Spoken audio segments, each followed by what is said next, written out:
दोस्तों, मैं हूं शिवानी गौतम और आप देख रहे हैं अपना favourite news channel the Nirala TV. वीरवार शाम को भारतीय जनता पार्टी की एक भव्य जनसभा बिलासपुर ब्लॉक के गांव चबूतरे में हुई, जिसकी अध्यक्षता डॉक्टर कुसुम सेरवाल व डॉक्टर अशोक सेरवाल ने की।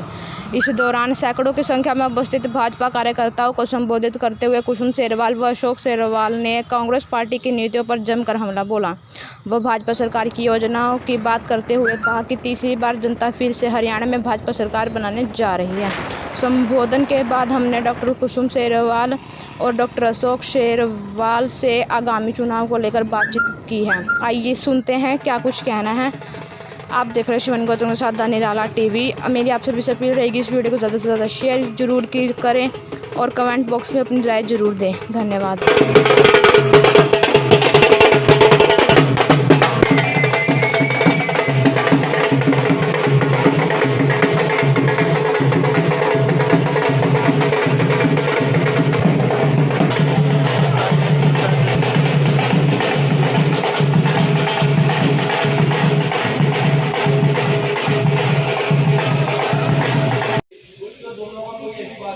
नहीं है राजनीति काफी देर बाद तो मैं अपनी पार्टी के जी मैडम, आज आप चबूतरा गांव में पहुंचे हो, तो आज क्या कार्यक्रम आपका रहेगा? आज गांव चबूतरों में पहुंचने पे मैं सबसे पहले तो जो हमारे कार्यकर्ता हैं उनका धन्यवाद करती हूं। और हमारे गांव दर गांव डेली प्रोग्राम चल रहे हैं और जिस तरह से अभी पीछे चुनाव होके हटा है और कुछ टाइम बाद 2 महीने के बाद दोबारा से चुनाव भी आने वाले हैं, तो गांव दर गांव हमारे वैसे भी प्रोग्राम चल रहे हैं। आज गांव चबूतरों में हमारा प्रोग्राम रखा गया है और तकरीबन हम डेली गांव निकालते हैं और इस गांव में भी हमारा बहुत अच्छा आज मान सम्मान, इतना स्वागत किया है सभी कार्यकर्ताओं ने फूल मालाओं के साथ। और हम अगले चुनाव की तैयारियों को लेकर के गांव दर गांव प्रोग्राम कर रहे हैं। जिस तरह देश की राजनीति का चुनाव अभी हुआ, हमने देश का प्रधानमंत्री चुनना था, तो उसके ऊपर हमारा फोकस था। आज हमारा हरियाणा प्रदेश की सरकार बनाने के ऊपर फोकस है। तो हम लोग यही चाहते हैं कि आने वाले समय में जिस तरह से तीसरी बार देश की सरकार आदरणीय नरेंद्र मोदी जी की बनी है, इसी तरह से हरियाणा प्रदेश में जो सरकार बने वो आदरणीय नायब सैनी जी मुख्यमंत्री बने। उसके ही हित में हम प्रयास कर रहे हैं कि सभी लोगों को पार्टी के साथ जोड़ने का भी प्रयास कर रहे हैं, लोगों को पार्टी में शामिल करने का भी प्रोग्राम चल रहा है। और आए दिन हम यही लोगों के बीच में प्रचार और प्रसार कर रहे हैं कि जितना ज़्यादा हो सके हम पार्टी के कार्यकर्ताओं को जोड़ें साथ में और दूसरे कार्यकर्ताओं को भी जोड़ें, ताकि जो 2 महीने के बाद चुनाव है, सरकार कोई भी हो, कमल का फूल खिलना चाहिए। सरकार बने हमारी और कमल का फूल खिलना चाहिए। और कोई भी हमारे बीच में कोई कैंडिडेट आए, कोई भी आए, लेकिन कमल का फूल ही हमारा उम्मीदवार होगा और वही देश हरियाणा का भी मुख्यमंत्री बनाने का काम करेगा। मैम, सुधौरा विधानसभा काफ़ी लंबा चौड़ा क्षेत्र है और काफ़ी डिमांड्स भी लोगों की रहती है, जिस तरह से विकास कार्य होने चाहिए थे। कहीं ना कहीं सुधौरा विधानसभा क्षेत्र उन विकास कार्यों से दूर रहा है। क्या कारण मानते हैं? क्योंकि पिछले 10 साल से बीजेपी सत्ता में है हरियाणा में, विपक्ष के एमएलए रहे हैं लेकिन बीजेपी सत्ता में है, तो क्या कुछ कारण मानते हैं इस विधानसभा के पिछले फल का? देखिए, ऐसा नहीं है कि यहाँ पे काम नहीं हो रहे हैं, बहुत काम हुए हैं। क्योंकि मैं भी कम से कम सुधौरा में 10 साल हो गए मेरे को देखते हुए। जो 10 साल पहले की जो दुर्दशा थी वो भी हमने देखी है और जब से भाजपा की सरकार बनी है वो भी हम समय देख रहे हैं। आज देखो आप, सड़कों का विकास कार्य कितना हुआ है, कौन से ऐसे काम हैं जो नहीं हो रहे हैं। मेरे को तो ऐसा लगता है कि जितने ज़्यादा काम हमारे भाजपा सरकार में हुए हैं, इससे पहले कभी हमारे काम ही नहीं हुए। दूसरी सरकारें तो बोलती रहती थी कि जी हाँ नंबर 1 हरियाणा, लेकिन हमने कभी सड़कों के नाम पे हमने खड्डे देखे हैं। लेकिन जितना विकास आज भाजपा सरकार ने किया है, आज सड़कों को देख लो आप, सड़कें हर किसी भी रूट से चले जाओ आप, हाईवे के साथ जुड़ जाती हैं हर एक सड़कें। और ऐसे तो बहुत सारे विकास कार्य हैं जो हरियाणा प्रदेश में भी हो रहे हैं और हमारे हल्का सुधौरा में भी हो रहे हैं। ज़्यादा डीप तो नहीं जाऊंगा, लेकिन अक्सर लोग विपक्ष जो अभी वर्तमान में एमएलए है उनके ऊपर आरोप लगाते हैं कि उन्होंने क्षेत्र की समस्याओं को जिस तरीके से उठाना चाहिए तो नहीं उठाया, और जिसकी वजह से आपने सड़कों का भी जिक्र किया। बहुत सी सड़कें लोगों ने दिखाई भी हैं, हमारे माध्यम से भी दिखाई हैं। उसको लेकर आपकी क्या टिप्पणी रहेगी? मैं तो यही कहूँगी, क्योंकि जब इससे पहले हम जेजेपी और बीजेपी की ही सरकार में थे, उससे पहले भी हम भी यही मुद्दे उठाया करते थे और हमने खुद अपने हाथों से हमने प्रयास किए हैं। हमने बहुत सारी सड़कें बनवाई हैं। आप इधर झंडा से लेकर के आप पम्मू वाला तक आप देख लीजिए, सारी सड़कें हमने बनवाने का काम किया है।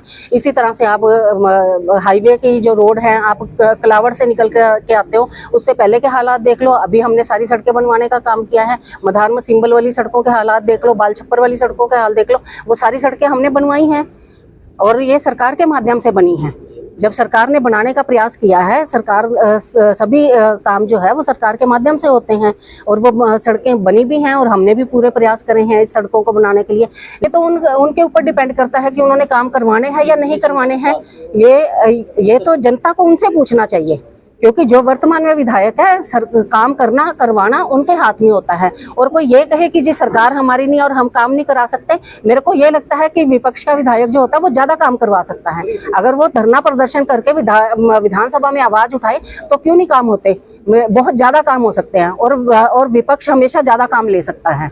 इतना बड़ा कार्य क्षेत्र है आपके पास सुधौरा विधानसभा, क्या उम्मीदें लगती है आपको इस बार चुनाव में? मैं यही कहना चाहूँगी कि जिस तरह से हमारी सेंटर में सरकार बनी है, हरियाणा में भी हमारी सरकार बनेगी और उसके लिए हर एक कार्यकर्ता आज गली गली घूम रहा है। और दूसरी बात, लोग तो अपनी जेब में 90,000 वोट लेकर के घूम रहे हैं, लेकिन जो वो 90,000 वोट है वो वोटें सब अपने अपने घर में वापस जाने वाली हैं। जो पिछला चुनाव हुआ था उस चुनाव में सिर्फ कांग्रेस और बीजेपी का चुनाव हो रहा था, लेकिन जो 90,000 वोट है वो सारी की सारी वापस जाएंगी अपने अपने घरों में। लेकिन जो हमारी बीजेपी की वोट डली है 58,000, वो पक्की वोट है। वो मैं तो ये कहूँगी कि बहुत ज़्यादा कार्यकर्ताओं की जो कट्टर कार्यकर्ता होते हैं ना, वो अपनी वोट देने का काम करते हैं। वो 58,000 वोट तो हमारी जुड़ी हुई है, लेकिन इसमें प्लस 20-25,000 वोट हमारी और प्लस होंगी और हमारी सरकार बनेगी और आदरणीय नायब सैनी जी को हम मुख्यमंत्री बनाएंगे और सढौरा की सीट को भी हम जीत करके उनकी झोली में डालने का काम करेंगे। जिस तरह से सढौरा विधानसभा में अगर देखा जाए बीजेपी से भी काफ़ी दावेदार हो रहे हैं टिकट के, और आप भी उसी लाइन में हो, अगर बाय चांस आपका टिकट ना हो तो आपका फिर पार्टी संगठन के प्रति क्या रवैया रहने वाला है और क्या आप पार्टी में रहेंगे, किस तरह से आप आगे चलेंगे, अगला कदम क्या है? देखो, जब हम पार्टी में शामिल हुए हैं तो पार्टी में रहने के लिए ही शामिल हुए हैं। हम कोई टिकट के लिए नहीं आए पार्टी में, लेकिन दावेदारी हर कोई आदमी कर सकता है। कोई भी टिकट मांग सकता है, कोई भी उम्मीदवार आ सकता है और ये खाली भाजपा में ही नहीं है, सारी पार्टियों में है। 10-10 उम्मीदवार हैं और मैं तो कहूँगी कांग्रेस पार्टी में तो 50 उम्मीदवार हैं, क्योंकि उनकी पार्टी में खुद का ऊपर का संगठन नहीं बना हुआ, नीचे का संगठन नहीं बना हुआ। उनकी देखो जरा, उनकी टिकटें कहाँ जाएंगी, उनकी वोटें कहाँ जाएंगी, उनकी सीटें कहाँ जाएंगी, उनका कोई संगठन नहीं है। हम पार्टी में हैं और पार्टी में जितने ज़्यादा उम्मीदवार आएंगे उतना ज़्यादा पार्टी और मजबूत होगी। जितना ज़्यादा लोग आगे बढ़ चढ़ करके काम करेंगे, पार्टी को और मजबूत करने का काम करेंगे। हम तो कहते हैं 10 के बजाय 20 कैंडिडेट आने चाहिए, क्योंकि हर आदमी अपना दमखम लगाने का काम करेगा और पार्टी को मजबूत करने का काम करेगा, तभी जाकर के कमल खिलेगा।